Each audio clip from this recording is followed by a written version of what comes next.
The numbers told the story. They always do. It's one of those idiots who believe in analytics. This is A Numbers Game with Gil Alexander on VSiN.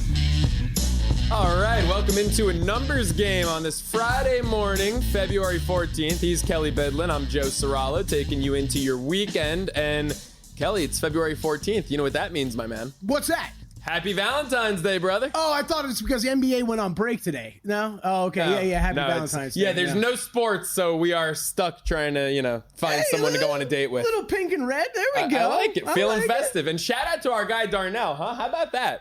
Walked you in some here, chocolate? thought he was going for a fist bump, and then I'm like, the hell's in his hand? He's got chocolate for us on Valentine's Day. What a guy. Maybe he secretly meant to smash the chocolate into your hand so you would just struggle all show with it. Right, so I look like Jimmy Butler last night. Yeah, sure. Yeah, that's right. Just give a little slap ass with the chocolate in his hand, and then you look like Jimmy Butler, who, by the way, there is no question he crapped himself during that game. Did you see that? Yeah, I did. That's indisputable what happened to Jimmy Butler last night on the court. There was no doubt about that. That was like Paul Pierce some years back. Hey, as long as you keep winning, who cares, right? That's true. How about the line movement in that game? Whew. Let's start there. I mean, because when we were on air, it was Houston laying 6.5.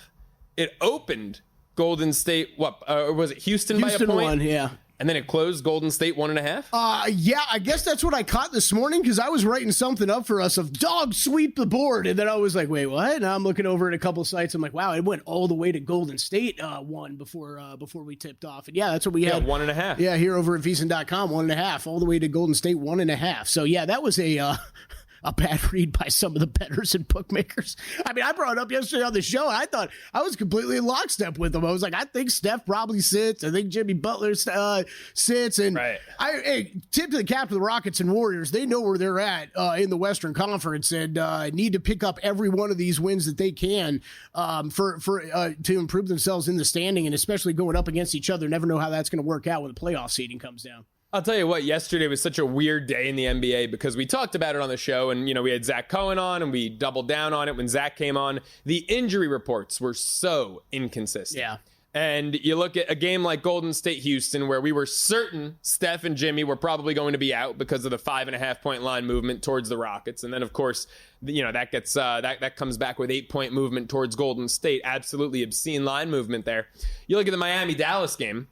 And you were talking about playing Bam props, and then all of a sudden Bam doesn't play. Yep.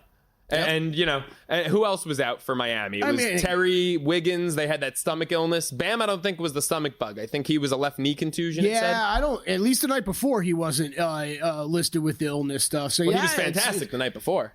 You want to say kudos to the Mavericks, but we do kind of know that Miami was dealing with this stuff. But man, the Mavs keep picking up wins too. I can't knock this stuff, man. It was they've looked way better than I was expecting. 30-26. I thought they would have folded by now. By the way, unrecognizable lineup for the Dallas Mavericks. My goodness, no Kyrie, obviously no Anthony Davis, no PJ Washington, no Lively, obviously. Klay Thompson didn't play. Mm-hmm. This starting five.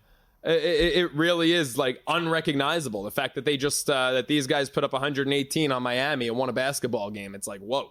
Yeah. So this is what 3-1 since the no. I'm sorry. That was 5 games ago. So Mavericks are 4-2 since the Luka trade, and one was an OT loss. Another one was another 2-point loss. That's pretty good. They're hanging around. They're hanging around. And the news on Daniel Gafford this morning, who will sit out at least 6 weeks because of a grade 3 strain of the MCL in his right knee. That coming from ESPN. So things only getting worse for that front court in Dallas. Yeah, they are really depleted down there. But hey, as long as they keep winning games and they keep going out there and stringing things together, some unlikely heroes.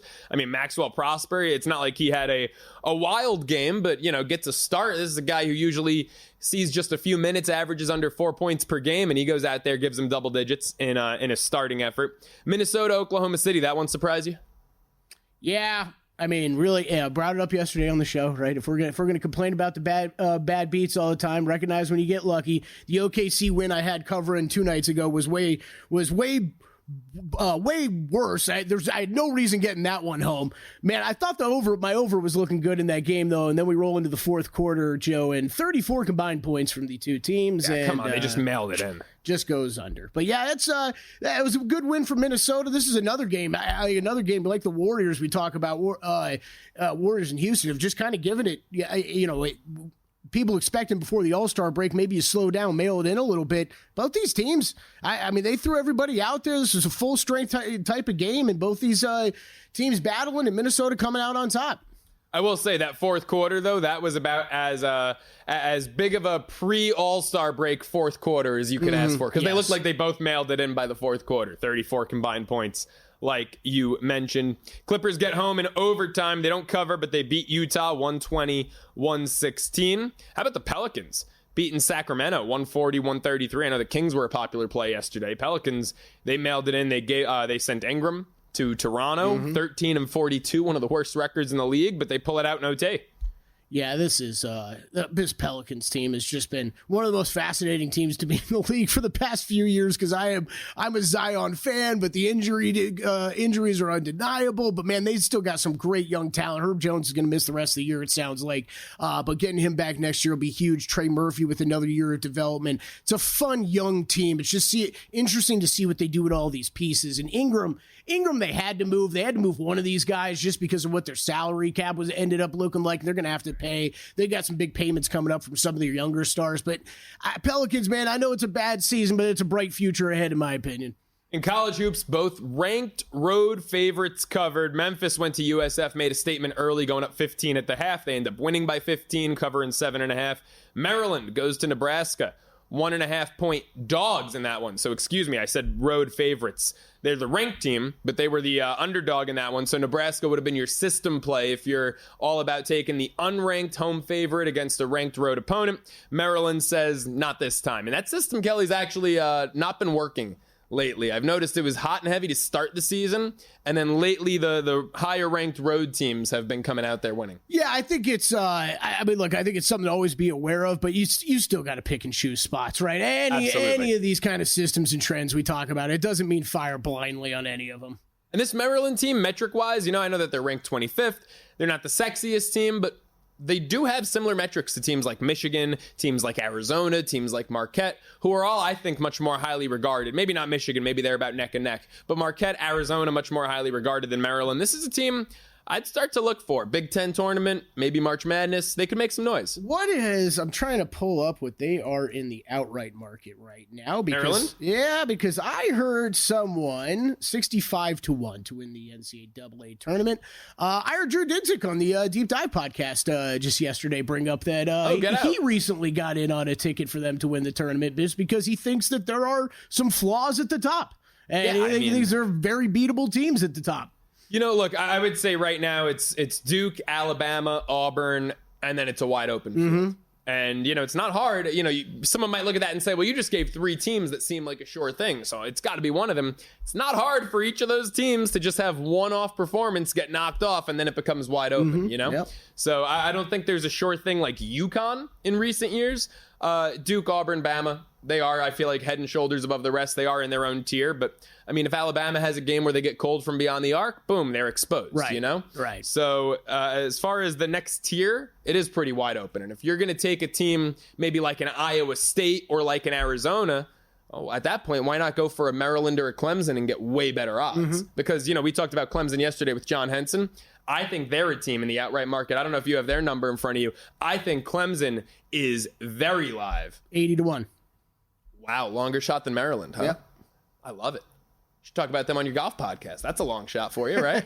Yeah. Speaking of the golf, what was your takeaway from the Genesis yesterday? Oh man, what a design! Hey, it's as I saw a couple of these tweets going around, but it was fair. The Genesis Invitational turned into a U.S. Open all of a sudden because the conditions were absolutely gross. We were worried about yesterday, but man, the rain. Basically throughout the entire round, off and on, winds were gusting up to 25, 30 miles an hour. It was very evident, at least early in the day. I was watching a bunch right after we got done with the show. It was evident that greens were really tough for these guys to figure out with the wind, with the rain soaking these POA greens, and then the wind blowing as much as it was. There were some missed putts as bad as I've seen in a while. So really looking forward to today's action. Conditions are expected to be a little bit calmer, so we shouldn't have as much chaos out there on the court, Joe. But man, you still had it's tough when you know you're battling in tough conditions and then you still see Scotty Scheffler just starting to cruise. Like I think there's Denny McCarthy. This is going to happen every once in a while. Denny McCarthy's your leader right now, 4 under par. Then you got Seamus Power, Patrick Rogers, 3 under par. Denny McCarthy, one of the best putters on the PGA Tour. Putter got hot yesterday. Sometimes he's just going to be able to. It's hard for him to win tournaments because it's hard for him to do that over 4 rounds consecutively, Joe. But for 1 round, he's always a good first round leader. Look, I think because of stuff like this, gained over 4 strokes on the field with the putter. So that was massive. Scotty Scheffler's only 2 shots off.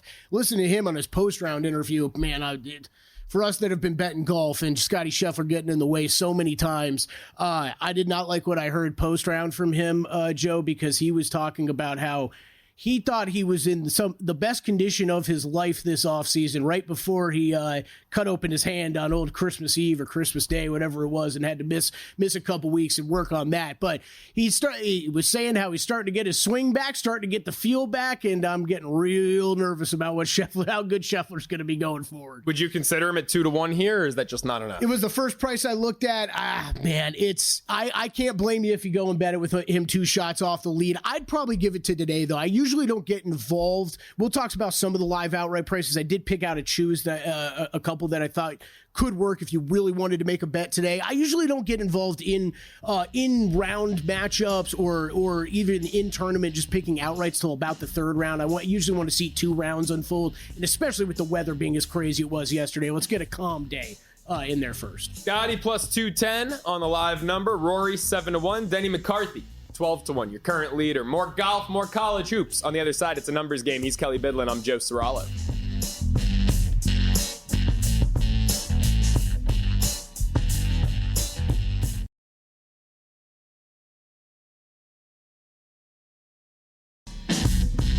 A numbers game on VSiN, the Sports Betting Network.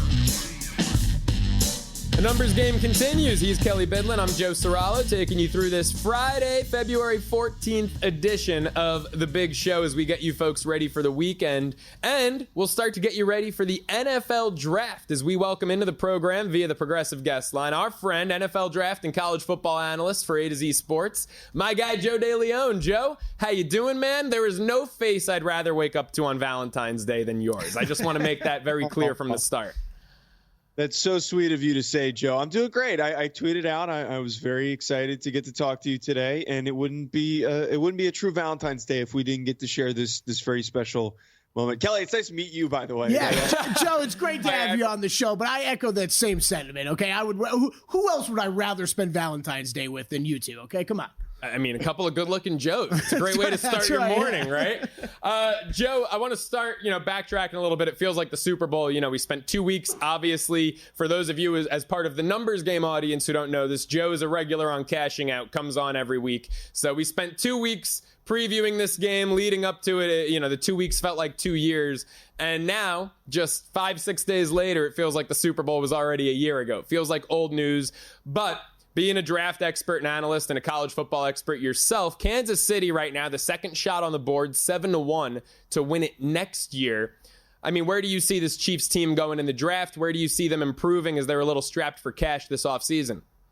Well, one of my favorite early futures bets, and I know it's crazy early to be throwing one of these out there, I really like the idea of the Chiefs getting back there and winning it again. If there's been a team over the last 5 years that has done such a great job of identifying their weaknesses and improving, it's the Kansas City Chiefs. If we go back even further than that, what helped the Patriots during their dynasty? It was the fact that Bill Belichick, before he completely collapsed as a talent evaluator when he was making those general manager decisions, before that, they were great at finding talent late in drafts on day 2, on day 3. I feel like that this Kansas City front office has been great at improving. The last time that they fell short and they didn't win a Super Bowl, they put together a tremendous draft class with Trent McDuffie, George Karlaftis. There was just such an effort put towards rebuilding the roster, and those guys are key contributors right now. I think the most important thing for them, though, taking that next step, they need to address aggressively their offensive line, and they need to find better receiving options. And maybe also running back. This is that running back class that is extremely loaded for them to get guys on day 2 and on day 3. But at the back end of the first round, where they're sitting, they should really strongly consider drafting somebody, like a Gray Zabel from North Dakota State, who would be a fantastic player, a Jonas Savanea, who would be great at guard from Arizona. And at receiver, this is not a great receiver class, which does not bode well for the Chiefs. But someone like a Matthew Golden from Texas, I think, is worth considering. Or a little bit later on, Jaden Higgins from Iowa State is somebody that I really, really like. If they don't address either of those positions in this draft effectively, then I'm taking away that stance that I think they can go back and win a Super Bowl this upcoming year. But I feel pretty confident that they're going to be strategic in approaching it. Yeah, I don't remember. I don't know how many picks they have in this year's draft, but I'd probably use almost every single one of them on offensive 6 line. total. Okay, yeah. so at least 5 of them should probably go to the offensive line. I'm with you there, Joe. Just hitting the futures board real quick. Anything that jumped out to you? Because I was a little surprised with a couple of the openers. We're usually not. We get these odds the day after the Super Bowl every single year. Usually there's not any huge surprises to me, but that couple stood out and a couple have moved. Is there any that you gravitated to right away?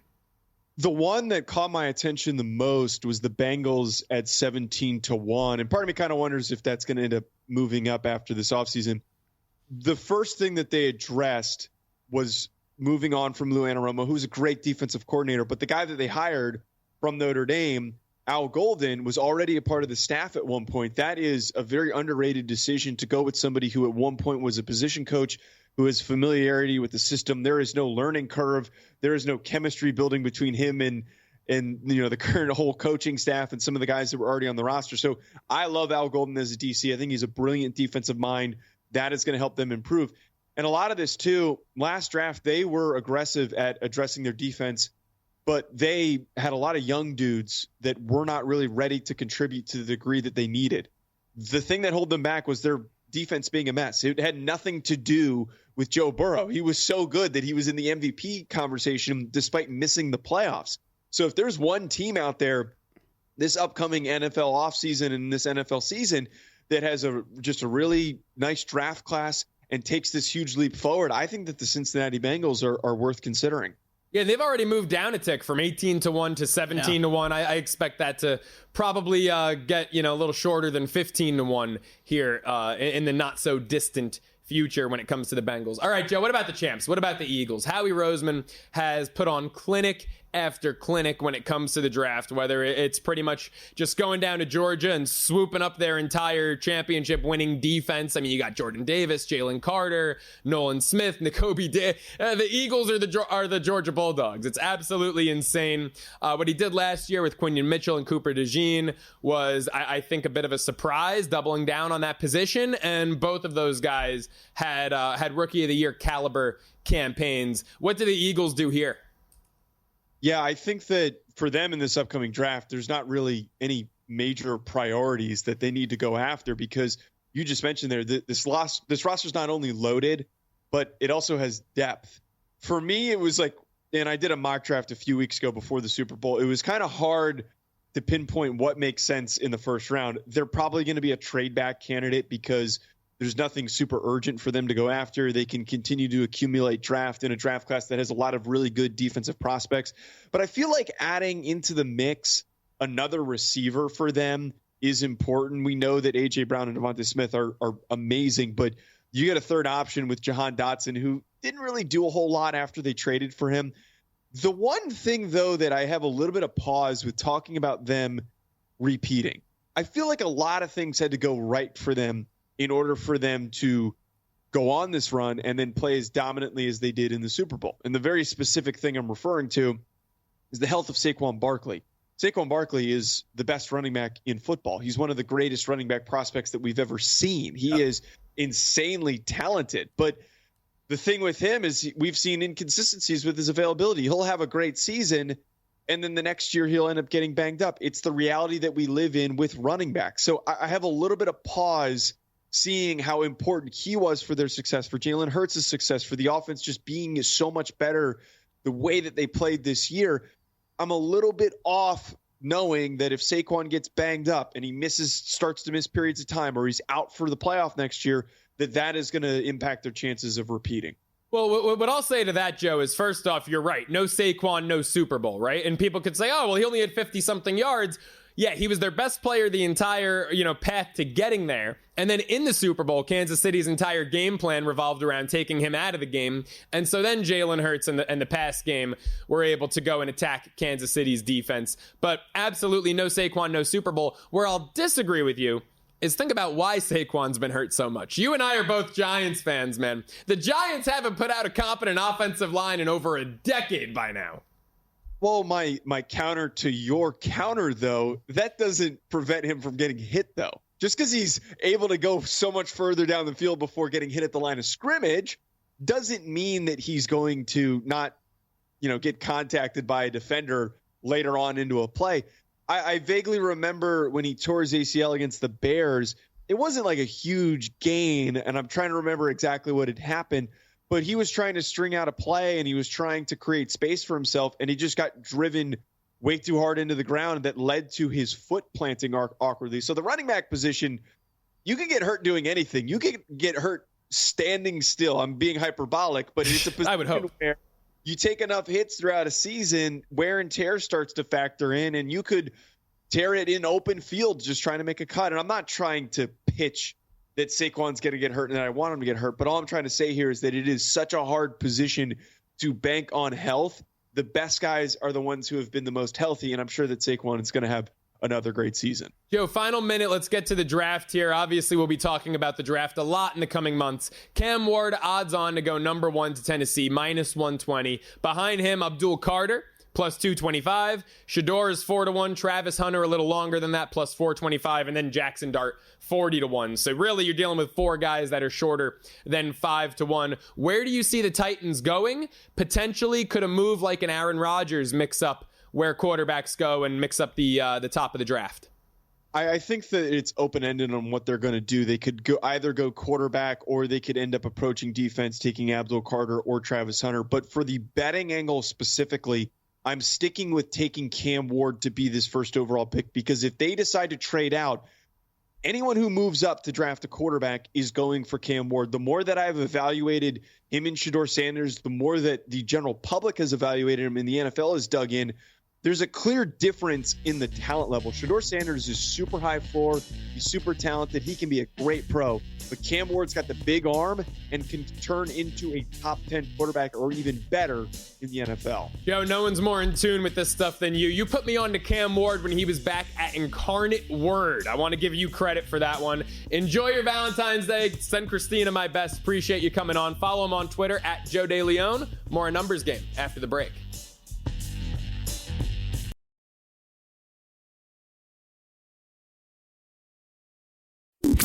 The numbers told the story, they always do. It's one of those idiots who believe in analytics. This is a Numbers Game with Gil Alexander on VSiN. Welcome into a Numbers Game with me, Joe Serralo, alongside Kelly Bidlin, getting you ready for your weekend here on this Friday, February 14th edition of the show.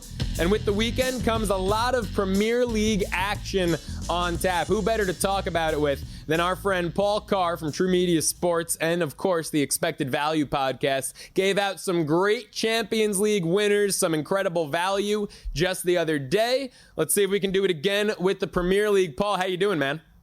I'm good. Yeah, we didn't no Premier League last weekend because it was the FA Cup, so we're getting back in the swing of things.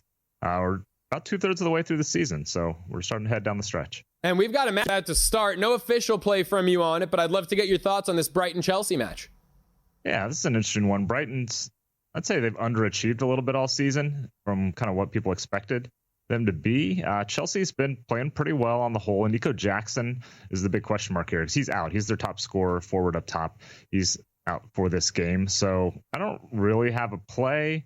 I kind of lean. I guess if I had to, I'd do something like Brighton draw a little better than even money if I had to play something, but no official play here. I think this will be a pretty interesting game, but I don't have a good feeling about which way it might go.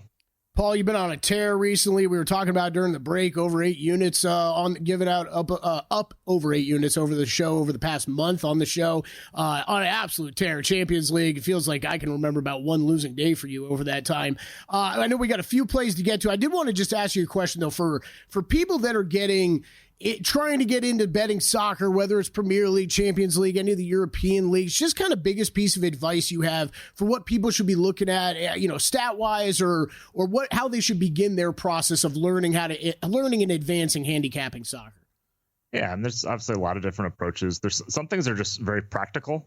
For example, we'll talk about this next week when we hit the Champions League second legs, where there can be extra time. And it's just when you're in these knockout tournaments, it's know what's at stake and know what teams have to do. Like there'll be some weird lines next week because a draw will get a team through or they can lose and still advance. So just the simple mechanics of making sure you know what you're betting and what the team motivations are probably the first thing, because I think everyone who has started betting soccer has made a bet and you think it loses or you think it wins, but you realize you made a regulation bet and there was extra time and you get it mixed up as far as what you actually bet. So that's kind of the biggest thing, is just make sure you understand it, what's the two-way lines, the three-way lines, regulation types of things like that. That would Just be something that I would basic do. Stuff. Yeah. I mean, I did it. I've done it. Everyone's done it when they start betting soccer. You think you won something and you realize it was too advanced instead of a 90-minute bet or something along those lines. Yeah, too advanced and to lift the trophy, right? Make sure you're looking at those markets, especially when we get into these tournaments like you're talking about. Paul, it's great advice. I'm a novice when it comes to betting soccer, but as someone who grew up on Long Island, I'm a bit of an expert when it comes to Southampton. What's your play for this Southampton-Bournemouth game? Yeah, I think we're going to get some goals here, one way or the other. I have over 3.5 at plus 130. This may look a little odd. You have teams that are 10th and 15th in total goals this season out of the 20 Premier League teams, but they're 3rd and 6th in total expected goals. And expected goals, just how many goals you're expected to score based on the shots that you take. And both teams are just run a little bit cold offensively. But 4 of Southampton's last 5 have had 4+ goals. And this is a stylistic bet as well, in the sense that Southampton gives the ball away at the back. Their defenders try to hang on to it. They give it away a lot. And Bournemouth presses with their attackers as well as any team in the league. They have the 3rd most possessions that start in that attacking third. So I think Bournemouth's press will give Southampton trouble, which will lead to goals. So I like goals here, plus 130 on the over 3.5. Right, like it. Continuing on Saturday, Crystal Palace and Everton. Another total play for you here. What you got, Paul? Yeah, this is a little bit of a zag. It's over 2.5 at plus 120. Crystal Palace, Everton, you would just call them kind of under type of teams this season. They're both in the bottom 5 in goals scored. But again, things are trending up. Everton has a new manager who was their old manager. His name's David Moyes. And they've 3 of the last 5 have had 4+ goals and 2.5+ expected goals. And they've scored in 4 straight Premier League games with multiple goals in 3 of those. So I'm not saying that he's opening the team up, but he is giving them more opportunities to score than they kind of had under the previous regime, which was under Sean Dyche, was much more defensive. And Palace has been better lately in attack. They've scored twice in 4 of their last 6. I might hate this pick 10 minutes in when it looks like both teams are fine with a 0-0, but getting plus 120 on over 2.5, I will take that chance. And Paul, you've been killing it with the plus money plays. Of course, I want to, give some acknowledgement, give some credit to that plus 290 over. Who was that? Man City, Real Madrid. Man City, Real Madrid. Yeah. Yeah, that's over I think 4.5. 1-1. Yeah, 1-1 in the 80th minute and over 4.5 hits. No sweat. I mean, that was part of the bet, was like these teams get weird late in general, especially Real Madrid. Things just open up and things get crazy. So again, obviously it worked out really well. My favorite, the stoppage time winner, but that was part of the play, is that things get loose late and crazy stuff can happen. What a finish for you. That game's 1-1 in the 80th. You had Juventus, which won in the, I think, 82nd minute. It was a strong day of finishes in the Champions League for you. So you've been giving out these plus money overs with pretty good success. How about an under? What do you like in that Liverpool match? Yeah, I'll take the under 3.5 here at minus 110. Wrote a lot of Liverpool unders early in the season when they were really just kind of choking the life out of the game with possession. They're not quite doing that as much now as they used to, but they're also not the rip-roaring attacking team they were under Jurgen Klopp last season. They've scored 2 or fewer in 8 of their 11 home games. This game is at home, and they've only conceded more than once in 2 of their 9 home games. So it's always a little scary to bet an under on a Liverpool home game, because you just think, like any team at their home venue, which is raucous and just a classic venue like Anfield is, it's a little bit scary because you just think they're going to get rolling and hang 4 on Wolverhampton, which they might. But this Wolves team is not very good. They're really fortunate that they're not in the relegation zone now. They could still fall in there. I just think this is like a 2-0, 3-0 type of game for Liverpool where they're in control. They don't go nuts, but it's a lunch pail type of game. You're at home, get your 3 points, go on your way, and keep that lead safe in the Premier League title race. All right, Paul, I'm going to bring you back to the top goal scorer market because as you can tell from I'm a little obsessed with this. The Erling Haaland, I feel like I've been trying to get involved with it at some point during the season. I haven't yet. I think it's pretty interesting, though, to see Mo Salah now with a 3-goal lead. I know you're on the under with the Liverpool game on Sunday. He's got a 3-goal lead, though, right now. He's moved to the favorite, -125. Haaland +140. I was really hoping to get involved here, but I was hoping for a longer number. How do you look at this market right now? Yeah, kind of feeling similar to that in that seeing Haaland at +140, I don't remember seeing him that long over the past several years. So that my first instinct is like, we got to jump on that. Salah's, is he really going to make up 3? Right. And maybe 4? It depends on your book if they pay out a dead heat or whatever they do if guys tie. That's tough at just +140. It's not like Salah is slowing down or anything, and Liverpool is going to have to push. The only case I can really make for Haaland here is Liverpool rests Salah toward the end of the season. Like they clinch the title with, say, 5 games left, which they possibly could. Maybe not that many. And he sits out a few games because they're deep in Champions League or something. Okay. But, City's going to be pushing for top 4. So that's the only case I can really make. Like maybe he just gets like 3 more games than Salah does from kind of a Man City's got to win this perspective. So unfortunately, we're still priced correctly pretty much. Yeah, I think so. I would want close to +200. Yeah, that's what I was hoping to find. All right, maybe I'll shop around, see if I can.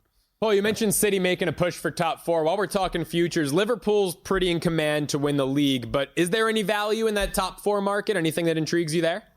Nothing crazy. I still kind of like Newcastle. They're about +225. I have a future on them from before the season at almost that identical price. So it's not something I'm going out to play. But yeah, you have essentially 4 teams for 2 spots.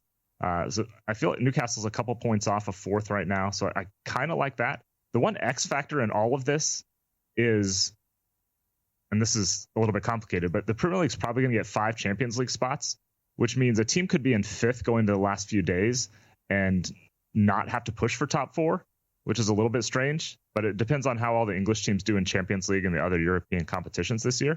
So that's just kind of a wrinkle to keep an eye on. Like Newcastle or any team could be in 5th going into the last couple of days and be fine with that, depending on how everything else shakes out both in Europe and in the Premier League. Speaking of Newcastle, they've got a match with Man City tomorrow. Man City laying 5 cents. Newcastle +245. Draw 3-1 there. Anything on that board that intrigues you? Any lean in that contest? Yeah, I was thinking about the Newcastle double chance at -120. I've played a lot of double chances against Man City this season successfully. I'm not ready to say Man City is back in this game, but they've looked okay. I just still don't quite trust them. We saw it against Real Madrid where they were ahead 2-3 times and ended up losing that match. And that's kind of what City's been all season, just not quite clicking, especially defensively. So I feel like Newcastle has the personnel with Alexander Isak and company to really take advantage of a weak Man City defense. So I would lean toward Newcastle double chance -120, or maybe you can find a better price if you shop around. Paul, as always, sensational stuff, man. Really appreciate the time. Thanks for hopping on. You bet. Happy Valentine's. Have a good weekend. Yeah, you as well. Our buddy Paul Carr. Make sure you follow him on Twitter at Paul Carr. Check out the Expected Value podcast, too. That guy gives out a lot of value, that's for sure. A lot of plus money plays, and a lot of them hit. Yep. Yeah. Man, he's been on hell of a run here the past couple months on this show. I'm just trying to find. I'm shopping soccer prices right now, man. I'm trying to find Haaland at like +170. I think I'd get involved. That guy's a beast. I fell into the same trap that you've warned me about because I don't bet soccer. And you said that you and Gil sometimes, Paul, come on, give out some great plays. And you'll be like, you know what? I'm going to play that. And then you get home after the show and you settle down and you make yourself a soy latte like Kelly loves to do. And you realize, oh, shoot, the match already started. Yeah. That happened to me with Juventus the other day. I was going to play it. And then I look and I'm like, oh, 40th minute. Very cool. Yeah, it happens to be way too often. Yeah, those soy lattes just take too long. They're too time consuming for you to make. It's always, you get done. We got some post-show stuff we got to do. Maybe run an errand or 2 on the way home. And then I'm settled down at my desk working on some NBA stuff for the day, working on next day's show. And then I look up, like you said, and it's, we're in the 20th minute already. Yep, that's exactly what happened to me. And it would have been a sweat. Maybe it would have been a winner, but maybe I was okay without the stress in my life. Speaking of your NBA stuff for the day, 3-point contest. That's what we have to cap up next on A Numbers Game. He's Kelly Bidlin. I'm Joe Serralo.